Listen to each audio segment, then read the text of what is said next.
할렐루야. 우리 서로 축복 인사하겠습니다. 하나님 은혜가 함께 하시 바랍니다. 반갑습니다. 이 시간에 기적의 성탄이라는 제목으로 말씀의 은혜를 함께 나누고자 합니다. 우리가 흔히 예상치 못한 이런 현상이 나타나거나 이적이 일어나면은 사람들은 이것을 가리켜서 기적이 일어났다 이렇게 얘기를 합니다. 기적이라고 하는 말의 의미를 이 브리테니카 사전에는 초자연적인 힘이나 신의 힘이 있어서 작용했다고 하지 않으면은 설명할 수가 없는 비상하고 놀라운 사건이다 이렇게 설명을 하고 있습니다. 그러니까 기적이라고 하는 것은 우리 인간의 상식으로서는 생각할 수 없는 기이한 일을 말하는 것이죠. 또 나아가서 신에 의해 행해졌다고 믿어지는 불가사의한 현상을 가리켜서 기적이라고 이렇게 얘기를 합니다. 흔히 우리 대한민국의 경제 성장을 가리켜서 세계 여러 나라들이 기적이다 이렇게 얘기를 합니다. 정말 기적 같은 일을 이뤄낸 나라가 우리 대한민국입니다. 세계 여러 나라가 정말 부러워할 정도로 옛날 같았으면은 꿈도 못 꾸던 그런 일이 실제로 일어난 것이죠. 우리나라 이 전자제품 기술이 여러분 일본보다 그 품질이 지금 앞서가고 있습니다. 옛날에 한 20년 전만 하더라도 밥솥을 일본 다녀온 분들이 가면은 밥솥을 갖다 선물해 주면 그게 큰 선물이었어요. 그렇죠? 한 30년 됐나요 그런 지가? 지금은 그 일본에 잘 나가던 전자회사들이 이렇게 회사가 이제 망한 회사도 있고 뭐 소니라든지 내셔널이라든지 여러 가지 회사들이 있는데 지금 일본 회사들이 우리 한국을 따라잡지 못합니다. 지금 스마트폰 시장을 이제 그 양대 산맥이 주름잡고 있는데 삼성의 갤럭시하고 애플의 아이폰이 지금 주도를 하고 있습니다. 그러니까 삼성 같은 경우는 이 갤럭시 제품이 세계 시장을 석권하고 뭐 지금 조금 주춤합니다만은 그래도 하여튼 세계 시장의 한 4분의 1 정도를 우리 대한민국의 이제 이 스마트폰이 지금 점령을 하고 있습니다. 놀라운 일이죠.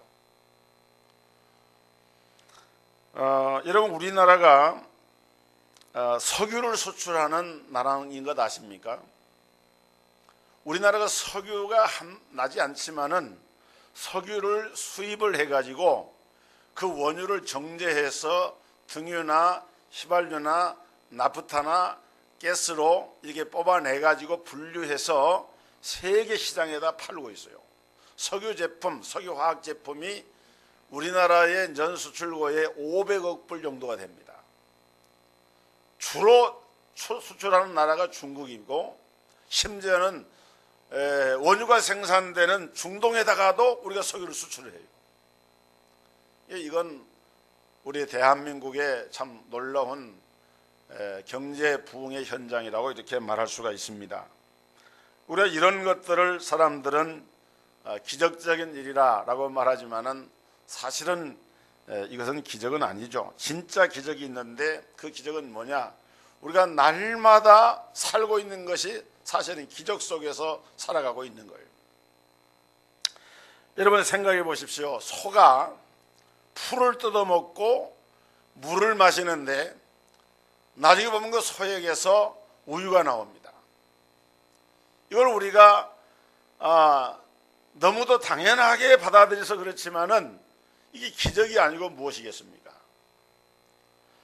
우리가 이런 과일수에서 과일이 맺혀져 가지고 금년에도 이 과일이 아주 잘 돼 가지고 뭐 감이라든지 사과라든지 여러 과실들이 아주 그 값도 싸지고 이렇게 했는데 그 우리 인간에게 필요한 영양분인 필수 아미노산 또는 비타민, 탄수화물 이런 것들이 이 과일 속에 함유가 돼 가지고 우리가 그 과일을 먹을 때 이것이 우리 몸에 들어와서 우리 몸에 필요한 영양분을 공급한다고 하는 것, 이것도 가만히 생각해 보면은 사실 이게 기적이에요.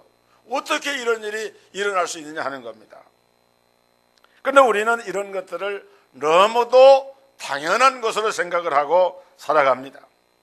죽은 사람이 살아나면 기적이라 그럽니다. 암에 걸려가지고 죽을 수밖에 없던 사람이 치유가 되면은 기적이라고 말합니다. 그러나 우리가 몰라서 그렇지 실상은 이 모든 것들이 하나님의 창조의 능력이고 하나님의 권능이 드러나는 일들입니다. 오늘 우리에게는 이것보다 더 놀랍고 놀라운 기적이 있는데 그것이 무엇이냐? 바로 예수 그리스도가 이 땅에 탄생하신 예수 그리스도의 성탄이 바로 기적 중의 기적인 것입니다. 예수 그리스도가 이 땅에 태어나신 것이 기적 중의 기적이에요.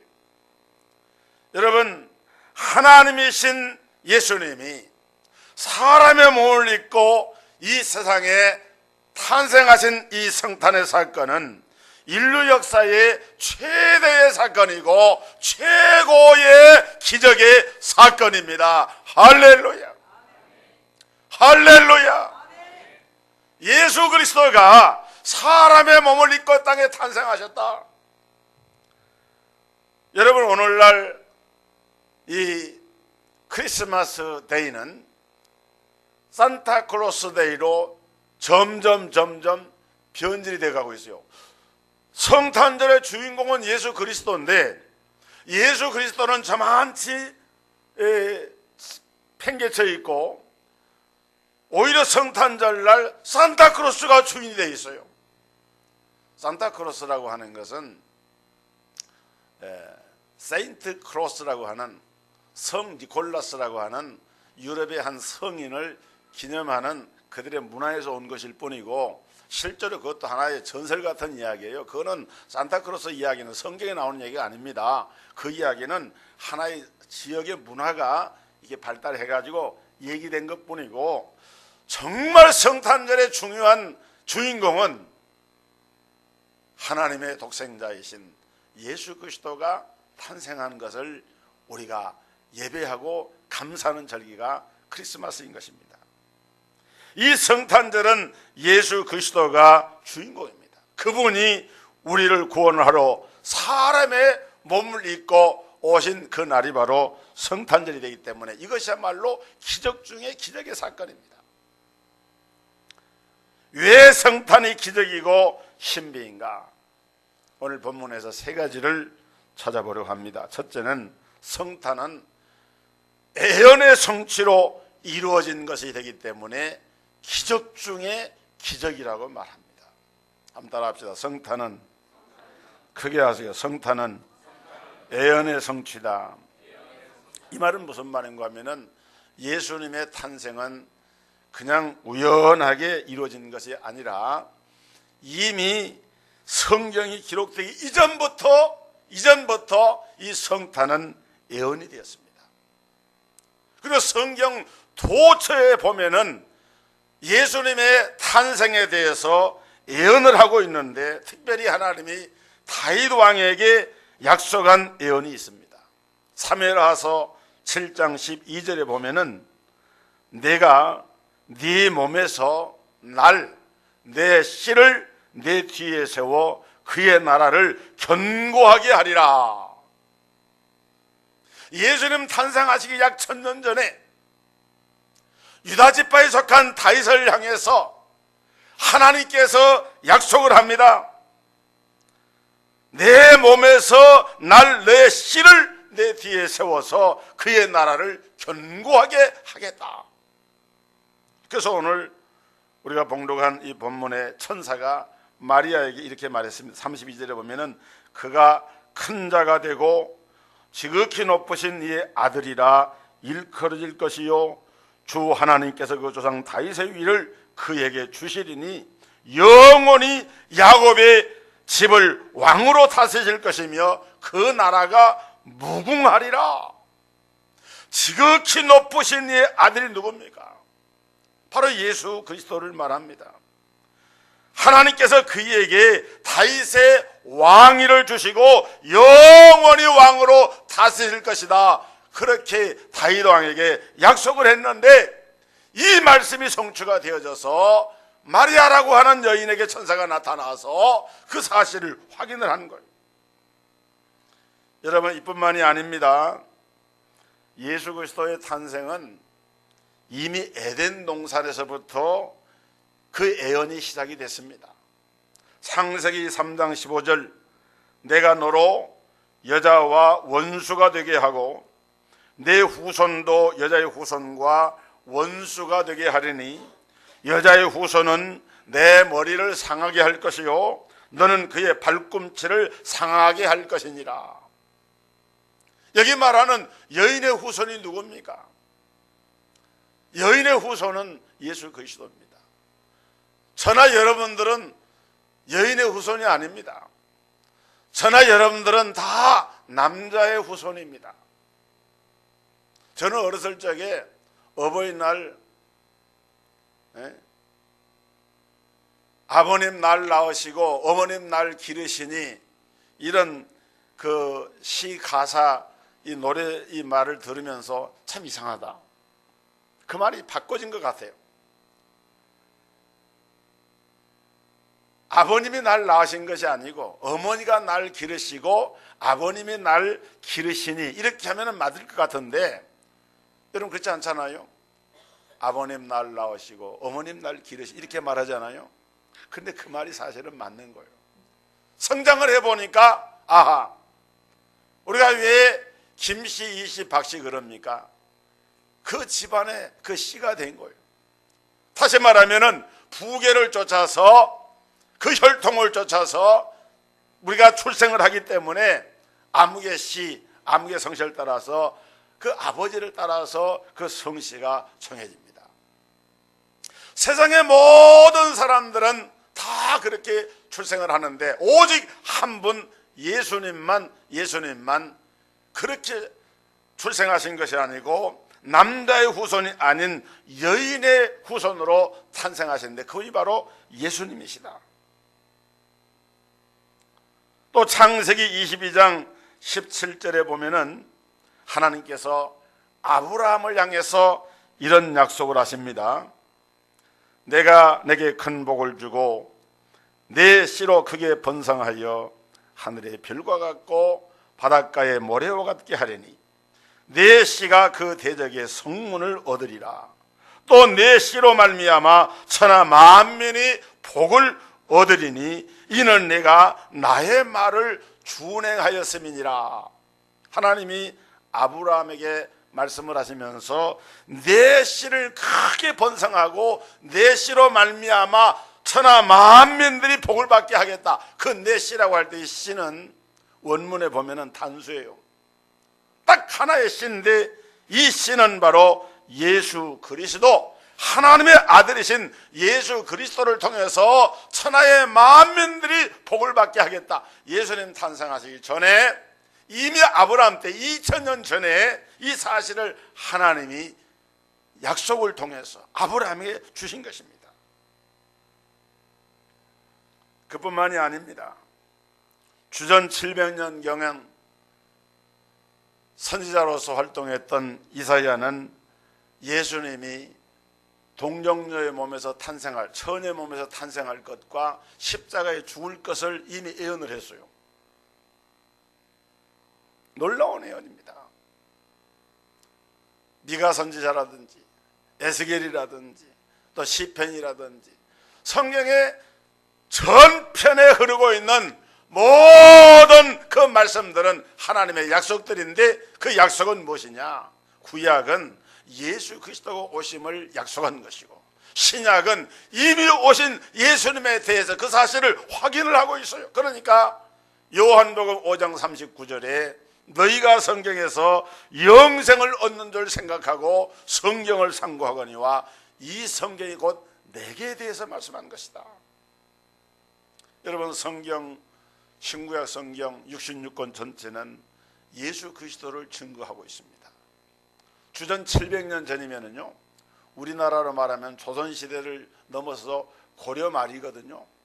고려 말 정도 그 시대에 예수님의 탄생할 것을 이사야 선지자가 예언을 하면서 이렇게 탄생할 것이다 했는데, 여러분 그 약속대로 그 예언대로 그대로 예수님이 오셨으니 이것이 기적이 아니고 무엇인가. 할렐루야, 할렐루야. 여러분 성경의 주인공은 예수님 한 분입니다. 창세기부터 말라기까지 예수님에 대한 모든 말씀들이 줄줄이 붉은 줄이 채워져서 예수님에 대해 증거를 하고 있는데, 그 성경의 약속대로 예수님이 오셨기 때문에 이 성탄을 가리켜서 우리는 하나님의 놀라운 기적의 사건이다. 그 다음에 두 번째는 하나님이 인간으로 오신 것이 기적입니다. 우리 예수님은 하나님이십니다. 그런데 오늘 봉독한 본문 31절에 보면은 보라, 네가 잉태하여 아들을 낳으리니 그 이름을 예수라 하라. 마리아에게 천사가 나타나서 수태 사실을 고지하면서 그렇게 말했습니다. 여러분, 왜 하나님이 인간의 몸을 입고 이 땅에 오셔야만 합니까? 여러분 그런 것을 한번 깊이 한번 생각을 해보세요. 인간의 몸을 입었다라고 하는 말을 성육신이다, 성육이다 이렇게 얘기합니다. 인카네이션. 하나님이 하나님의 그 본체를 버리시고 사람의 몸을 입고 나타나셨다, 성육신하셨다 그렇게 얘기합니다. 왜 하나님이 사람의 몸을 입고 오셨는가? 그건 한마디로 말하면은 하나님께서 당신의 백성들을 구원하기 위해서입니다. 죄로 인해서 하나님의 심판을 받고 영원한 지옥의 형벌 가운데 던져질 수밖에 없는 우리 인생을 구원하기 위해서 하나님은 초자연적인 방법으로 하나님의 근본의 본체를 버리고 사람의 몸을 입고 이 땅에 오시게 된 것입니다. 여러분 32절에 보면은 그가 큰 자가 되고 지극히 높으신 이의 아들이라 일컬어질 것이요 그랬습니다. 여기 보면은 중요한 그 단어가 지극히 높으신 이의 아들이라 일컬어질 것이다. 예수님은 본래 하나님이십니다. 성부, 성자, 성령 삼위일체 하나님이세요. 하나님이신데 인간은 육신의 몸을 입고 오시면서 어떻게 됩니까? 하나님의 아들이라 일컬어진다라고 하는 말은 불려진다. 하나님의 아들로 불려진다. 원래는 근본이 하나님이시지만은 하나님의 아들로 불려지기 위해서 사람의 몸을 입고 이 땅에 오셨다. 이렇게 말씀을 하고 있어요. 그렇습니다.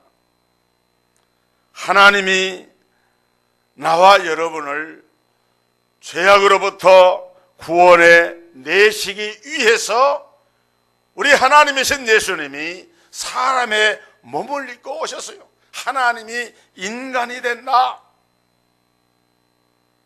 이것을 신학적인 용어로는 하나님의 비하라. 하나님이 자기 자신을 가장 존귀한 지존자이신 하나님이 자기를 비어서 자기를 낮추어서 가장 비천한 신분까지 낮아지셔서 자기를 비하를 시켰다. 그래서 하나님의 예수님의 비하다 이렇게 얘기를 합니다. 그래서 어느 유명한 신학자는 이런 얘기를 했습니다. 성육신 사건은 오직 믿음으로만 이해해야 합니다. 우리 기독교는 처음부터 기적의 종교입니다. 기적을 믿지 않는다면 기독교와는 아무 상관이 없는 사람입니다. 우리는 동정녀 탄생이라고 하는 기적을 시작해서 예수님의 부활이라고 하는 기적을 믿습니다. 이렇게 설명을 했어요. 그렇습니다. 우리는 기적 속에서 살고 있고 기적을 믿고 있고 하나님의 기적의 사건을 통해서 구원받았습니다. 우리가 예수님의 탄생과 예수님의 이 부활은 기적이라고 하는 말 외에는 달리 설명을 할 수가 없어요. 우리 인간편에서 볼 때에 하나님의 기적적인 사건입니다. 그리고 놀라운 것은 그 기적의 사건으로 인해서 내가 하나님 앞에 구원을 받게 되었다는 거예요. 어느 해 겨울이었습니다. 추운 겨울에 한방눈이 몹시 내리는 성탄절이었어요. 젊은 부부가 성탄절 예배를 드리고 집으로 돌아오고 있습니다. 그런데 아내는 그날 목사님이 하신 설교인 이 성탄 사건이 마음에 믿어지지 않았습니다. 여보, 어떻게 하나님이 인간으로 오실 수 있지? 난 아무리 믿으려고 해도 믿어지지가 않아요. 아내가 자기 남편에게 성탄절 예배를 드리고 오면서 이렇게 얘기를 했어요. 남편은 아내보다 좀 믿음이 있는 남편이었습니다. 여러 가지로 설명을 했습니다. 그런데 이 아내는 남편의 설명도 마음에 와 닿질 않았어요. 그런데 그 집 문 앞에 좀 딱 왔는데 문 앞에 겨울에 눈이 내리고 하니까 참새가요. 참새가 몇 마리가 그 앞에 이렇게 있는데 비실비실 하는 거예요. 먹이를 먹지 못하고 비실비실해요. 뭘 먹이가 있나 왔는데 눈이 덮여도 뭐가 있겠어요? 그러니까 남편이 안타까워서 얼른 집에 들어가 가지고 빵 부스러기를 만들어 가지고 거기다 던져주면서 먹으라고 던져주는데 이 새들이 말입니다. 그걸 먹는 것이 아니라 사람의 인기체가 나니까 홀 날아가지고 저리 도망을 가는 거예요. 그게 남편이 안타까워서 야 이놈의 새들아, 나는 너희들 해하려고 하는 것이 아니다. 이것을 먹지 않으면은 너희들은 굶어서 죽어. 빨리 와서 먹어. 아무리 소리를 외쳐도 새들은 사람의 말을 알아들을 리가 없었습니다. 그래서 이 남편은 날아가는 이 참새들의 뒷모습을 보면서 이렇게 말했습니다. 내 마음을 어떻게 너희에게 전할 수가 있겠니? 한겨울에 먹이가 없어서 비실비실해 있는 그 참새들을 돕기 위해서 먹이를 건네줬지만 먹지 않고 도망을 가는 참새를 보면서 내가 어떻게 하면 너희들의 그 마음을 내가 이해할 수 있겠니? 라고 하면서 안타까워했습니다. 그런데 그 말을 듣고 있던 아내가 번개처럼 머리에 스쳐가는 것이어서 그래 맞아. 하나님이 우리 인간에게 계속해서 사랑을 베풀었지만 우리 인간들은 하나님의 품을 떠났던 거야. 우리 인간이 하나님의 사랑을 깨달지를 못하고 깨달을 수가 없기 때문에 하나님은 인간의 모습을 입고 오신 거야. 그 참새의 그 굶주리는 참새에 먹이를 주는 사건을 통해서 이 아내가 이것을 깨닫게 되면서 여보 맞아요. 나 이제 알 수 있을 것 같아요. 하나님께서 왜 사람의 몸을 입고 오셨는지 알 수 있을 것 같아요. 사랑하는 성도 여러분, 하나님의 사랑, 하나님의 구원, 이 하나님의 놀라운 축복을 저와 여러분들에게 주시기 위해서 하나님이신 예수님이 인간의 몸을 입고 오시는 초자연적인 기적의 사건이 이루어진 것임을 믿으시기를 주의 이름으로 축원합니다. 그 다음에 세 번째로 성탄은 처녀가 성령으로 아기를 잉태해서 이루어진 기적의 사건입니다. 아니 어떻게 처녀가 남자가 없이 아이를 잉태할 수 있는가? 말도 되지 않는다. 그래서 일부 안티 기독교인들, 불신자들은 예수님을 가리켜서 사생자라고 모독을 하기도 합니다. 그러나 이것들은 주로 이단이라든지 사이비 종교에서 자신들의 교주를 메시아로 주장하기 위해서 예수 그리스도의 동정녀 탄생을 매도하는 간교한 거짓에 불과한 말들입니다.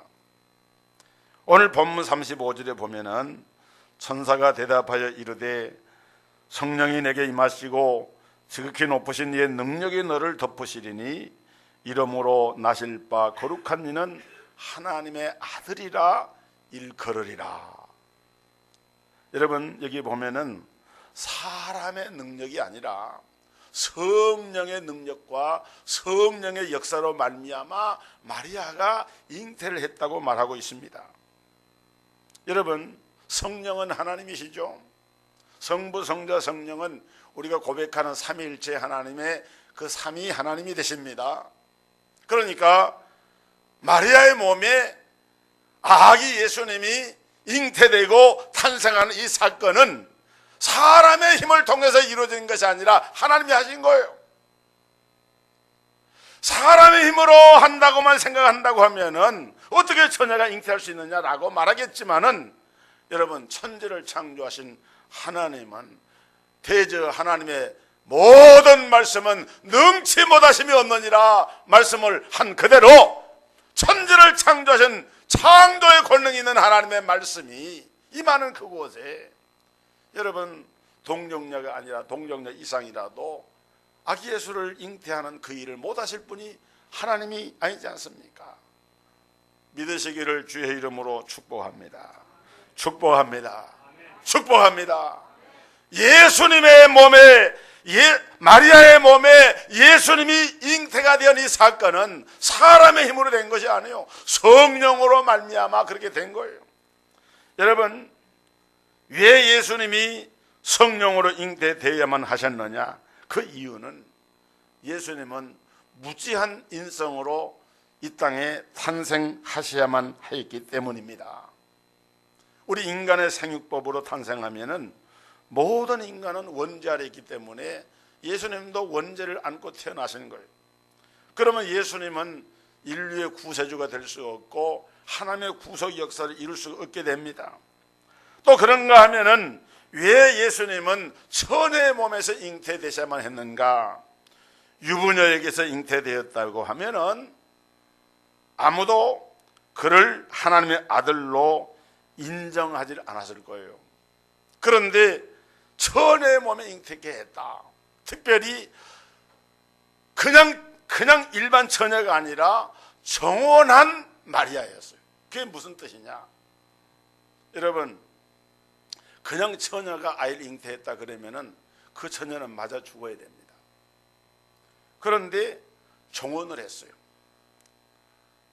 정혼한 상태는 우리나라와 결혼 풍습이 좀 다르기 때문에 합방을 해서 부부가 함께 생활하지 않지만은 내면적으로는, 법적으로는 부부와 같은 혼례식을 이룬 것과 마찬가지입니다. 그러니까 마리아를 보호하고자 하는, 마리아의 생명을 보호하고자 하는 하나님의 섭리하에서 정혼한 그때의 처녀인 마리아의 몸을 통해서 잉태가 된 것이지만은, 그러나 거기에는 너무도 좀 뭐라 합니까? 델리케이트한, 미묘한 이런 문제가 있는데, 그게 뭐냐 그러면은 마리아가 이것을 믿음으로 받아들이지 못한다고 하면은 또 다른 문제가 생기는 거예요.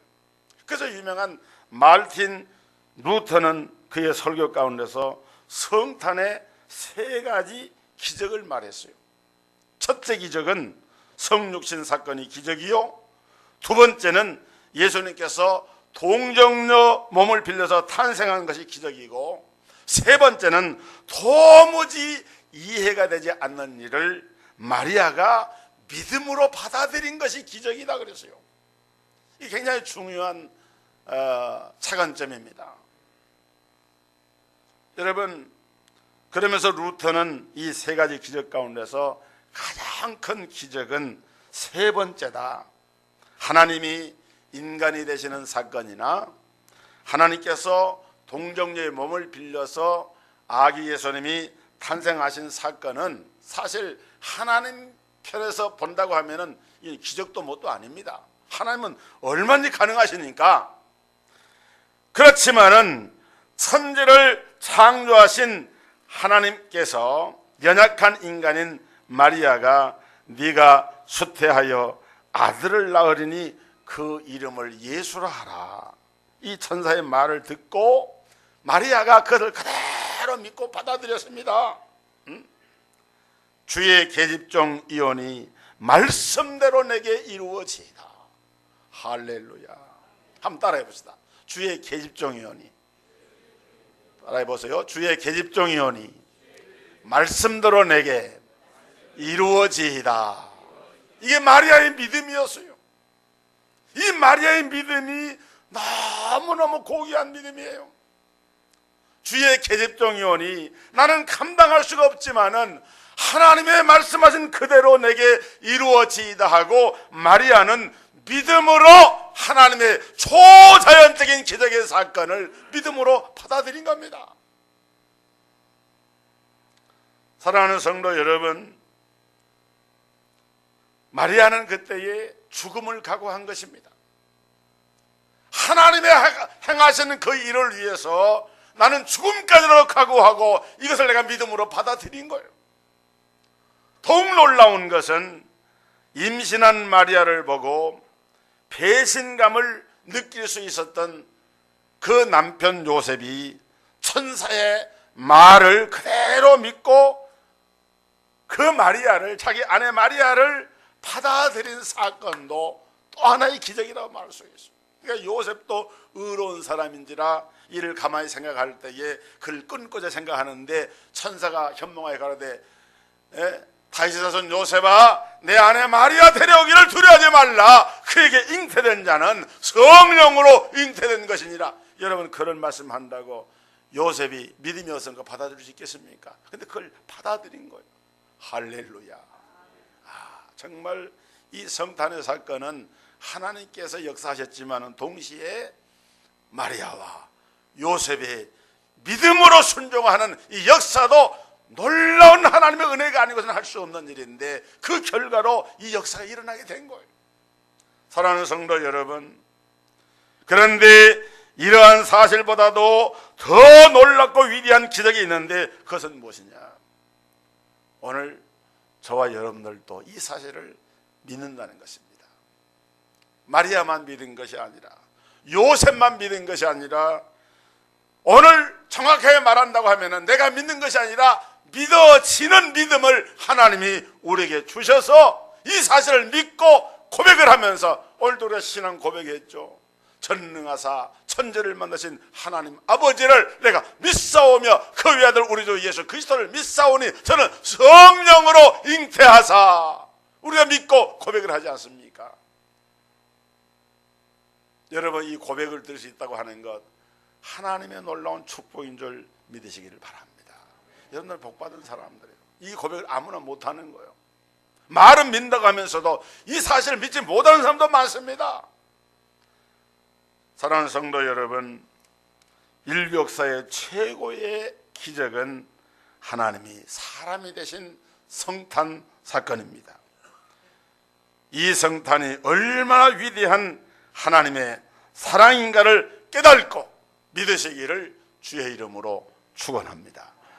거룩하신 하나님 아버지, 성탄절을 앞두고 성탄의 기적의 사건이 하나님의 놀라운 계획 아래서 성취되고 이루어진 것을 보면서 우리에게 이 믿음을 주신 것 생각할 때 진심으로 감사를 드립니다.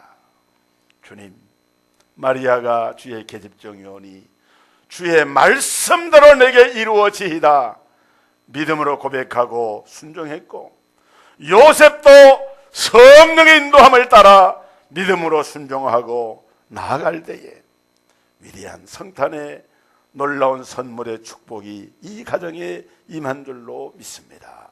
주님, 우리 성도들에게 이 놀라운 성탄의 기적을 마음에 담고 성탄의 그 놀라운 기쁨의 소식을 널리 전하여서 하나님의 영광을 높이 드리는 일에 쓰임받는 축복의 성도들로 사용하여 주옵소서.